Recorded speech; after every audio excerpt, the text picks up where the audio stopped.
इस ठंडी सुबह में हो रही इस बातचीत में आप सबका स्वागत करता हूं, आप सबका अभिनंदन करता हूं। तो किसी भी देश के लिए उस देश की पहचान पूरे विश्व भर में बने और उसका सामर्थ्य पूरे विश्व भर में पहचाना जाए, उसका सम्मान पूरे विश्व भर में बढ़े, उसके लिए केवल वो आर्थिक दृष्टि से शक्तिशाली बने इतना पर्याप्त नहीं है, और न ही केवल उसकी सामरिक शक्ति और सामर्थ्य पूरा विश्व पहचाने यही उसके लिए पर्याप्त है। अपितु इन दोनों के साथ साथ में किसी देश की सांस्कृतिक विरासत और सांस्कृतिक क्षमता को भी जब पूरे विश्व स्वीकार करे, तब जाकर के एक आदर का भाव पूरे विश्व भर में किसी देश के लिए, किसी संस्था के लिए, किसी व्यक्ति के लिए बनता है। हम सब जानते हैं कि हमारा देश भारत पूरे विश्व भर में ज्ञान और विज्ञान के केंद्र के रूप में पहचाना जाता था, लेकिन एक लंबे गुलामी के कालखंड में हमारी मानसिकता में जिस तरह से बदलाव हुआ, उसके चलते हुए और जब हमने स्वयं अपनी छाती पर, अपनी विरासत पर, अपनी क्षमताओं पर, अपनी सांस्कृतिक क्षमताओं पर गर्व करना समाप्त किया, उसके बाद भारत की प्रासंगिकता विश्व पटल पर कम से कमतर होती गई। लेकिन माननीय प्रधानमंत्री नरेंद्र मोदी जी के पिछले एक दशक के कालखंड में जिस तरह से सांस्कृतिक पुरुष होकर के उन्होंने काम किया है,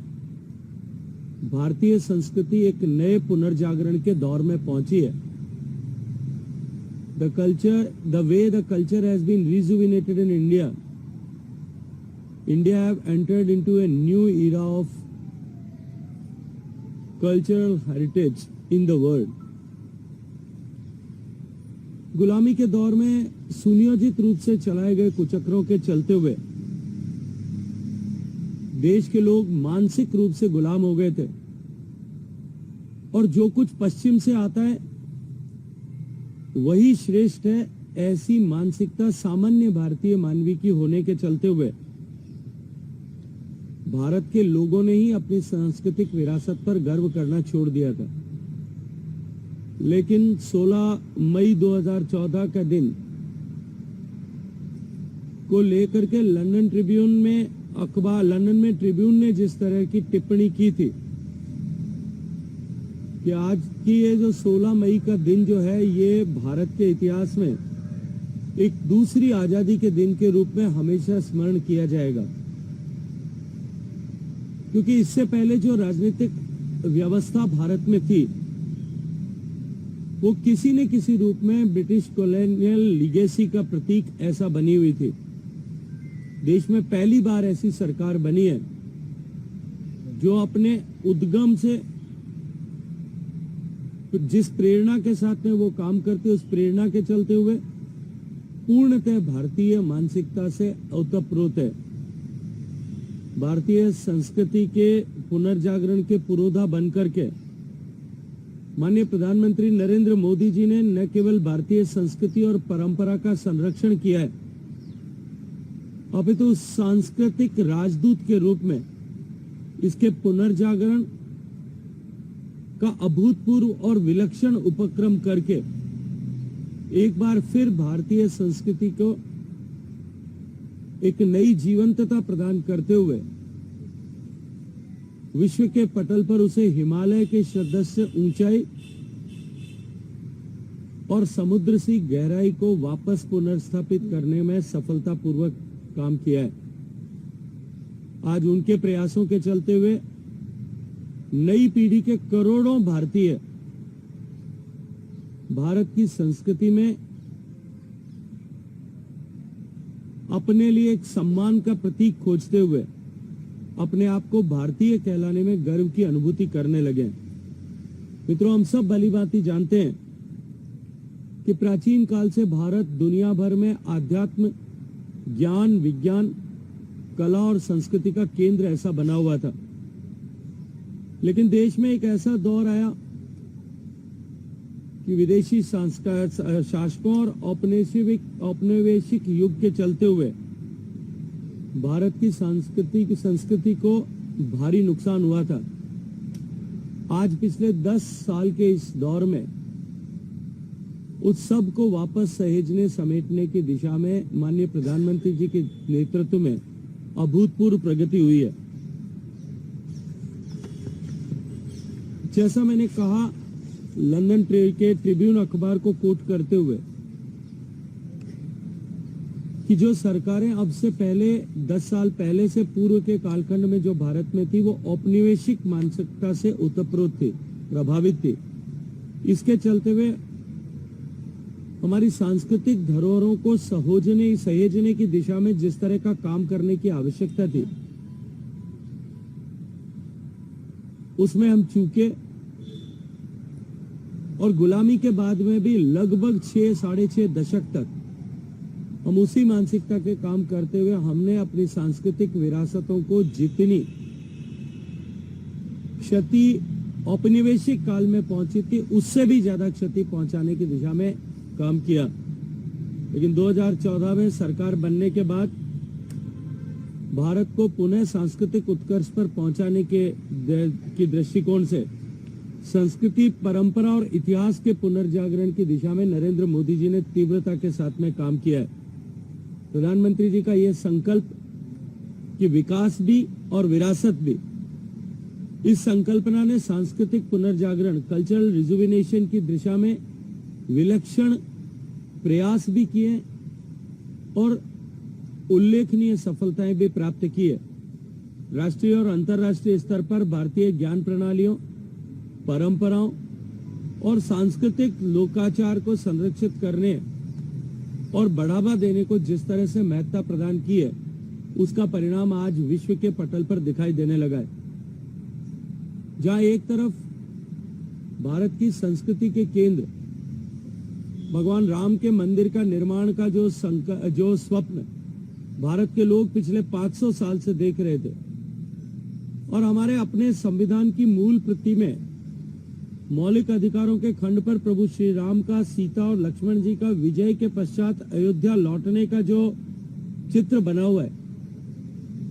वो चित्र इस बात का परिचय है कि मौलिक अधिकारों के प्रेरणा स्रोत जो है वो भगवान श्री राम थे। लेकिन भगवान श्री राम के मंदिर के पुनर्निर्माण के लिए जो 500 साल से प्रयास चल रहे थे और उसे राजनीतिक महत्वाकांक्षाओं के चलते हुए, मजबूरियों के चलते हुए जिस तरह से निरंतर रोकने के प्रयास किए गए थे, आज माननीय प्रधानमंत्री जी के नेतृत्व में, उनके मार्गदर्शन में राम मंदिर के निर्माण का मार्ग न केवल पुनः प्रशस्त हुआ है, अपितु करोड़ों करोड़ लोगों के आस्था का केंद्र के रूप में भगवान श्री राम का मंदिर 22 जनवरी को जो है मूर्ति स्थापना के साथ में काम उस दिशा में आगे बढ़ेगा। इसी तरह से काशी में विश्वनाथ के कॉरिडोर के निर्माण के साथ आज काशी की छटा जिस तरह से बदली है और एक नई काशी के रूप में आज जिस तरह से बनारस दिखाई देने लगा है, जहां दुनिया भर के लोग आकर के वास्तविक भारत और उसकी आध्यात्मिक राजधानी के रूप में काशी को निहार रहे हैं। काशी तमिल संगमम और उसके अतिरिक्त इस तरह से वहां मनाए जाने वाले उत्सवों के चलते हुए करोड़ों की संख्या में लोग आज बनारस में आकर के, काशी में सैलानी के रूप में, दर्शनार्थी के रूप में आकर के भारत की इस आध्यात्मिक राजधानी में, उसकी सांस्कृतिक गहराई में डूब करके अपने आप को भाग्यशाली समझते हैं। और उसके चलते हुए बनारस और उसके आसपास के क्षेत्र, वाराणसी और उसके आसपास के क्षेत्र की आर्थिक प्रगति को भी नए पंख मिले।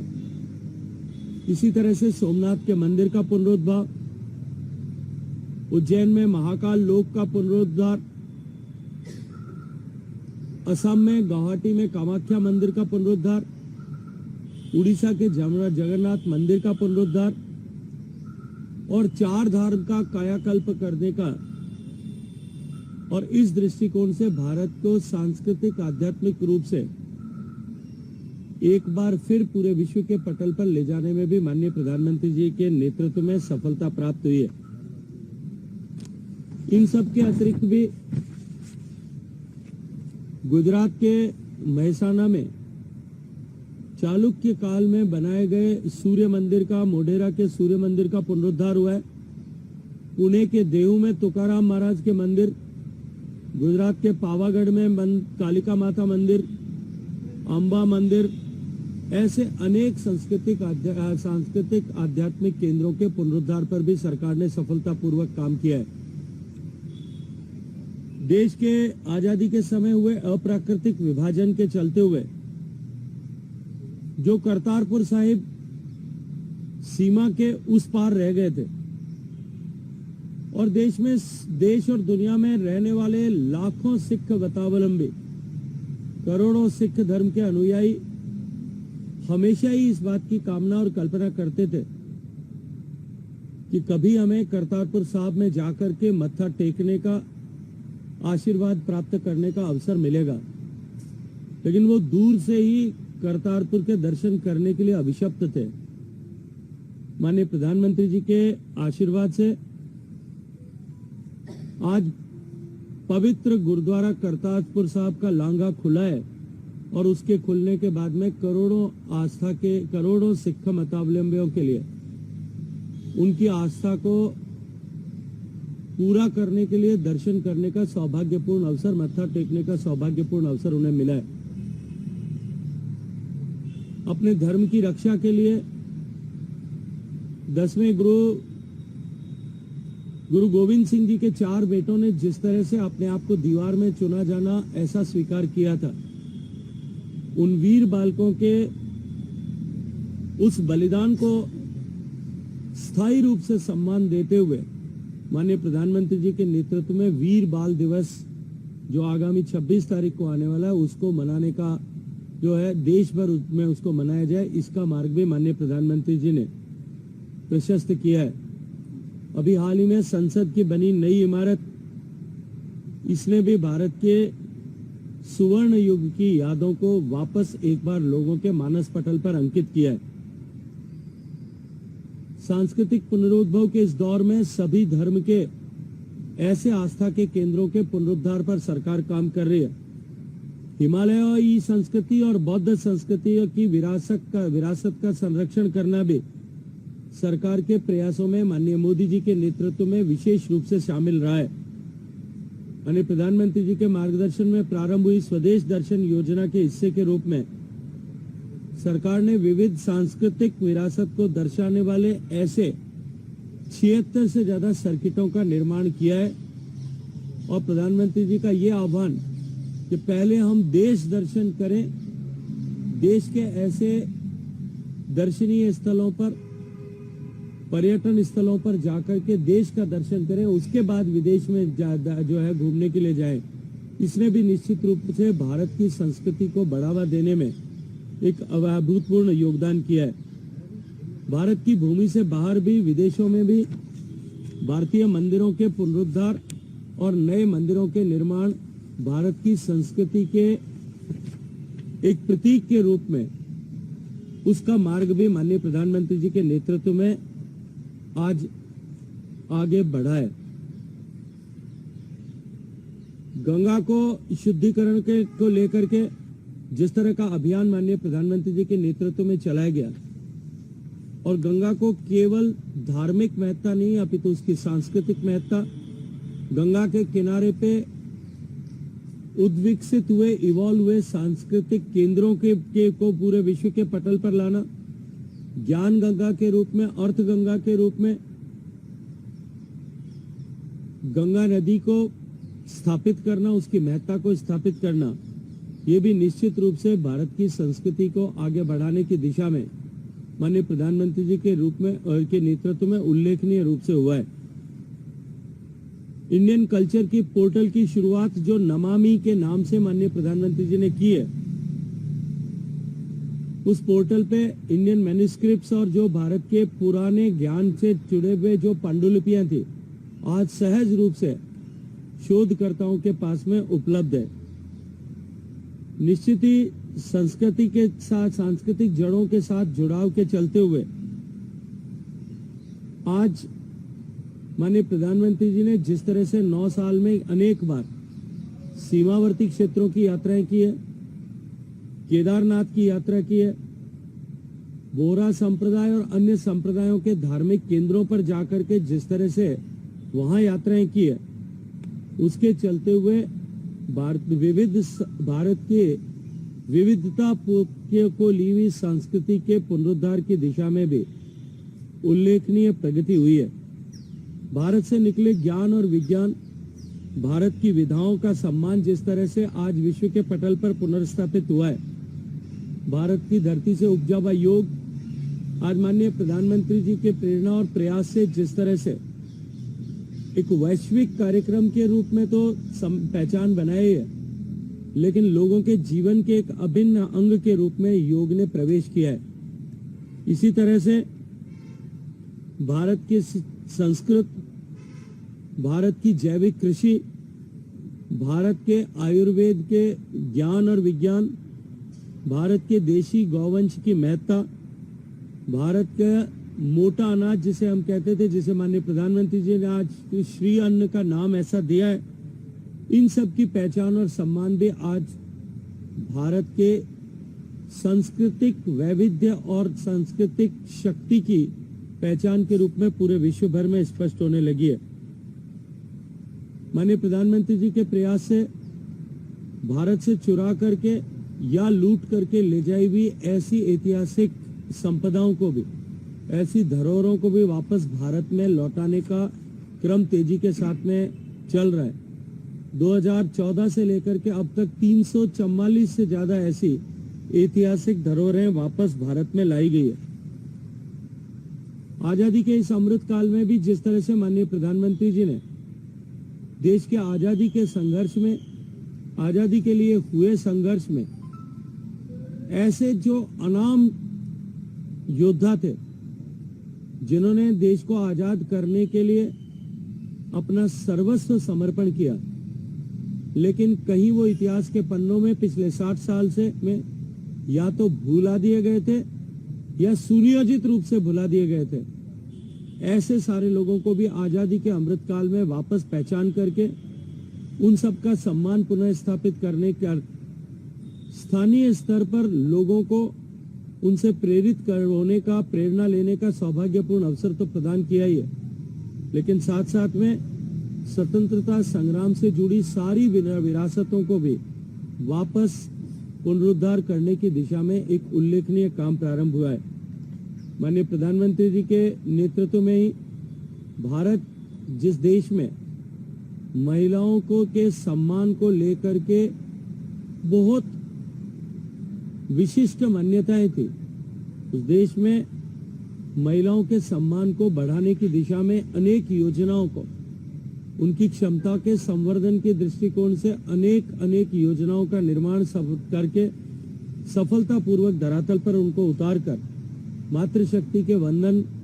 की दिशा में भी अभूतपूर्व काम किया है। मित्रों, हमारे ऋषियों ने उपनिषदों में तमसो मां ज्योतिर्गमय की अवधारणा की परिकल्पना की थी। हम अंधकार से प्रकाश की ओर चलें, परेशानियों से अमृत की ओर बढ़ें, और अमृत और अमरत्व का रास्ता बिना ज्ञान के प्रकाशित नहीं होता। इसलिए अमृत काल का ये अवसर हम सब लोगों के लिए नए ज्ञान, नई शोध और इनोवेशन का तो समय तो है ही, और उसको महत्ता प्रदान करने के साथ साथ में हमारे प्राचीन ज्ञान और संस्कृति को भी पोषित और पुनः स्थापित करने का ये समय हम सब लोगों के बीच सामने है। भारत के विदेश में रहने वाले प्रवासियों को जिस तरह से माननीय प्रधानमंत्री जी ने कल्चरल एम्बेसडर बनने की प्रेरणा प्रदान की और भारत की संस्कृति को, भारत की विविधता वाली संस्कृति को हम किस तरह से पूरे विश्व के पटल पर ले जा सकते हैं, और उस भारत की उस संस्कृति से आकृष्ट होकर के अधिकतम लोग भारत के साथ में जुड़े, ये आह्वान जब से किया है, निश्चित ही भारत के प्रवासियों के मन में भी, जो भारत से बाहर अपने अर्थोपार्जन के दृष्टिकोण से गए हैं, उनके मन में भी निश्चित रूप से एक भारत के प्रति एक नए सम्मान के भाव का सृजन तो हुआ ही है, लेकिन साथ साथ में वो गर्व के साथ भारत के विषयों को, भारत की संस्कृति से जुड़े हुए विषयों को भी दुनिया के पटल पर रखना उन्होंने प्रारंभ किया है। माननीय प्रधानमंत्री जी के प्रयासों के चलते हुए आज यूनेस्को ने जिस तरह से 2014 से 18 के बीच में और 2014 से इस 23 के बीच में जिस तरह से भारत की अनेक सांस्कृतिक धरोहरों को, भारत के ऐसे अनेक स्थलों को, भारत के ऐसे अनेक आयोजनों को अमूर्त सांस्कृतिक विरासत के रूप में पूरे विश्व भर में जो आईजीसी के द्वारा मान्यता प्रदान की है, ये भी निश्चित ही भारत के सांस्कृतिक पुनरुद्धार के दिशा में एक बहुत महत्वपूर्ण कदम है। इसी क्रम में माननीय प्रधानमंत्री जी के नेतृत्व में जिस तरह से, जो मैंने कहा कि एक तरफ काशी विश्वनाथ का कॉरिडोर खुला, राम मंदिर के निर्माण का मार्ग प्रशस्त हुआ, वहीं भारत के आजादी के लड़ाई में काम आए या भारत की एकता और अखंडता को सुनिश्चित करने के लिए बलिदान करने वाले ऐसे हमारे सैनिकों के सम्मान के लिए वॉर मेमोरियल, पुलिस मेमोरियल का निर्माण हुआ है। भगवान बिरसा मुंडा को सम्मान प्रदान करते हुए करोड़ों लोगों की आस्था के प्रतीक भगवान बिरसा मुंडा के रांची में म्यूजियम का काम को माननीय प्रधानमंत्री जी ने निर्माण किया है। केदारनाथ रीडेवलपमेंट के साथ साथ में आपदा के कारण से क्षतिग्रस्त हुए सारे ऐसे मार्गों के पुनरुद्धार के साथ साथ 12 महीने तक ये सारे स्थल जुड़े रहे, इस दृष्टिकोण से भी अभूतपूर्व काम इस दिशा में हुआ है। अनेक धर्म स्थलों के अलग अलग धर्म और संस्कृति से जुड़े हुए ऐसे सांस्कृतिक आध्यात्मिक केंद्रों के पुनरुद्धार के साथ साथ में नए सर्किट बना करके टूरिज्म की दिशा में भी प्रमोट करने का काम माननीय प्रधानमंत्री जी ने किया है। कुल मिलाकर के मैं ये कह सकता हूँ कि इस 10 साल के कालखंड में जहाँ भारत में एक नई सांस्कृतिक आध्यात्मिक चेतना का उदय हुआ है, उसके साथ साथ में करोड़ों भारतीय युवाओं ने भारत का और भारत की संस्कृति, भारत के अध्यात्म, भारत के प्राचीन ज्ञान और विज्ञान को सम्मान के साथ में देखना प्रारंभ किया है। और जब कोई समाज, कोई राष्ट्र के नागरिक ऐसे ट्रांसफॉर्मेशन के काल में जब बदलाव के दौर से वो गुजर रहा हो, तब अपनी सांस्कृतिक और आध्यात्मिक विरासत के प्रति सम्मान रखना प्रारंभ करें, तो निश्चित रूप से उस राष्ट्र की प्रगति को तो पंख लगते ही हैं, लेकिन साथ साथ में पूरे विश्व भर में उसकी पहचान जो है वो पुनर्स्थापित होती है। और मैं विश्वास के साथ में कह सकता हूं कि जिस तरह से माननीय प्रधानमंत्री जी के नेतृत्व में जहां एक और भारत विकास के नए आयाम तय करते हुए विकसित होने की दिशा में आगे बढ़ रहा है, भारत आर्थिक दृष्टि से प्रगति करते हुए विश्व की एक आर्थिक महाशक्ति बनने की दिशा में आगे बढ़ रहा है। 10 में से 5वें पायदान पर और 5वें से तीसरे पायदान पर जाने की दिशा में ठोस कदमों के साथ आगे चल रहा है।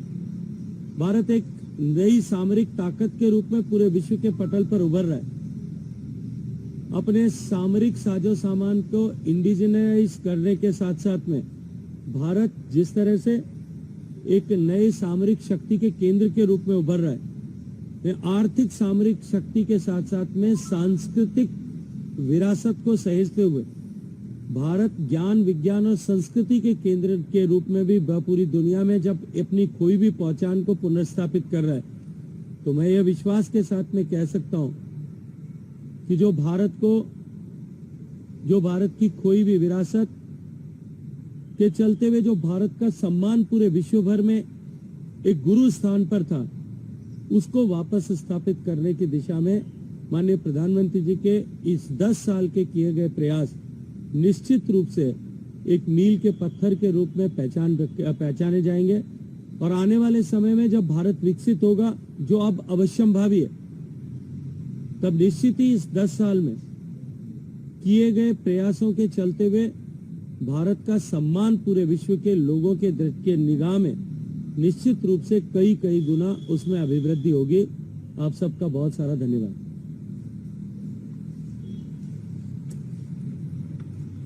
Any question? Yeah. You have to speak up a little because. As you mentioned that PM has taken some places related to the land in India is a particular country, the temples are taken from some of the other. I have spoken about Jain Tirtha places, I have spoken about Buddhist places, I have spoken about Himalayan Sanskritis places, I have spoken about tribal cultural places. There are so many places wherever it is required. We have, the government have taken initiatives and they have done wonders into that. Sir, Bihar में पुराना गांव जहाँ पर सीता जी का जन्मस्थल माना जाता है, वहाँ को विकसित करने की कोशिश जो है बिहार सरकार भी कर रही है। तो क्या केंद्र की मोदी सरकार से प्रभावित होकर के अन्य सरकारें भी काम कर रही हैं? देखिए, निश्चित रूप से पिछले 10 साल में माननीय प्रधानमंत्री जी ने जिस तरह से इस दिशा में एक नई चेतना और एक नए सोच को जो है इस प्रभावपूर्ण तरीके से स्थापित किया है, उसका परिणाम आज ये है कि न केवल राज्यों की सरकारें, न केवल विभिन्न संस्थाएं ऐसी हमारी सांस्कृतिक धरोहरों को बचाने के लिए जुटी हैं, अपितु ये एक जन आंदोलन जैसा बन गया। और देश में ऐसे अनेक उदाहरण खोजे जा सकते हैं जहां छोटी छोटी संख्या में एकत्रित होकर के युवा भी अपने क्षेत्र की ऐसी सांस्कृतिक विरासतों को सहेजने के लिए, उनके पुनरुद्धार के लिए अपने स्व विवेक से अपने प्रयासों के साथ में जुटने लगे हैं। और ये निश्चित रूप से इसका जन आंदोलन बनना इसकी दिशा, सफलता की दिशा में एक महत्वपूर्ण कदम है। सर, काशी में जब से हमने देखा है काशी कॉरिडोर बना, वहाँ जो पर्यटन की संख्या बहुत बढ़ गई है, तो क्या कोई इस तरह का आंकड़ा है जो पुनरुद्धार किया गया है अलग अलग जगहों पर, कितने विदेशी सैलानी बढ़े हैं? हमने देखा है काशी में तो बहुत बढ़े हैं। देखिए, पूरे विदेश भर में कोविड के बाद में, दुनिया में कोविड के समय में जिस तरह से टूरिज्म एक्टिविटीज को आघात लगा था और पूरा विश्व जो है वो 4 दीवारों के बीच में सिमट करके रह गया था, भारत उन कुछ देशों में से एक है जिन्होंने उसके बाद में वापस जो हमारा पुराना बेंचमार्क था, उन बेंचमार्क तक पहुंच करके उसको विदेशी सैलानियों के दृष्टिकोण से उसको पीछे छोड़ने में सफलता प्राप्त की है। लेकिन उसके अतिरिक्त माननीय प्रधानमंत्री जी का ये आह्वान कि पहले हम देश दर्शन करें, उसके बाद विदेश जाएं, इसका प्रभाव भी आज देश भर में दिखाई देने लगा है। और देश के लोग देश की संस्कृति से जुड़े हुए ऐसे केंद्रों पर जाने में न केवल आज गर्व महसूस करते हैं, अपितु वहां जाकर के एक नई प्रेरणा की ऊर्जा से लबरेज होकर के वापस लौटते हैं। सर, जो मथुरा में मंदिर मस्जिद का मामला काफी गंभीर है, तो जो एक जगह है वहाँ पर कटरा केसर देव वो जगह है जहाँ पर ये कहा जाता है कि भगवान श्री कृष्ण ने जन्म लिया था।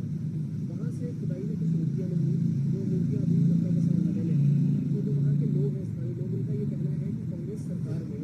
उस समय की हुकूमत के समय इन मूर्तियों को संरक्षित नहीं किया गया, उनकी कार्बन डेटिंग नहीं कराई गई। अब वो लोग ये मांग कर रहे हैं कि उन्होंने भारत सरकार को पत्र लिखने की बात कही है और साथ ही कहा है कि अगर इन मूर्तियों की जांच कराई जाए तो ये साबित हो जाएगा कि जिस जगह ये मूर्तियाँ पाई गई मस्जिद के बगल में, वो इलाका सारा कश्मीर जंगली का है। देखिए, अभी ये मामला क्योंकि न्यायालय में विचाराधीन है, इसलिए इस पर टिप्पणी करना अनुकूल नहीं होगा। लेकिन निश्चित ही न्यायालय ने उसमें अभी हाल ही में निर्णय दिया है और 1 साल में उस पर जो है कार्रवाई इस पे आगे बढ़े और न्यायालय अपने निर्णय दे। इसको लेकर के हायर अपेक्स कोर्ट ने अपना निर्णय सुना है। मुझे लगता है कि अभी इस विषय पर टिप्पणी करना अनुकूल नहीं होगा।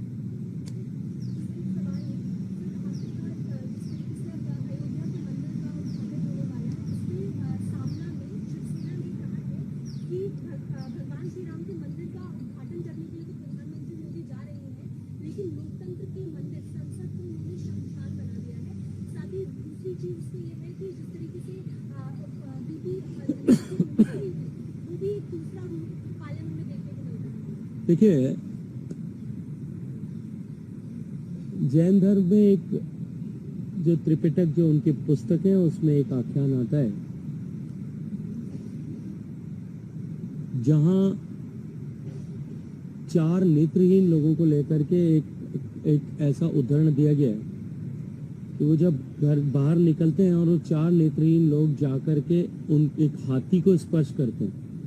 जो हाथी के जिस अंग को स्पर्श करता है उसको हाथी उसी रूप में वो व्याख्यित करता है। जिसने हाथी के पांव को पकड़ा उसने कहा कि हाथी जो है एक स्तंभ के आकार में। जिसने हाथी की सूंड को छुआ उसने पाया कि हाथी जो है एक सूंड की तरह, एक पाइप की तरह। जिसने हाथी के कान को छुआ उसने हाथी को एक सूप की तरह, एक छाजले की तरह ऐसा माना। जिसने जिस तरह से जो है देखा है भारत के नए लोकतंत्र के मंदिर को, उसको उसी तरह से दिखाई देता है। मैं तो ये मानता हूँ और देश के करोड़ों लोग इस बात को मानते हैं कि देश के नए संसद भवन को माननीय प्रधानमंत्री जी ने भारत के सांस्कृतिक गौरव के प्रतीक चिन्ह के रूप में बनाया है। शिवसेना वालों को वो जिस तरह से दिखाई देता है वो उस तरह की टिप्पणी उस पर करते होंगे।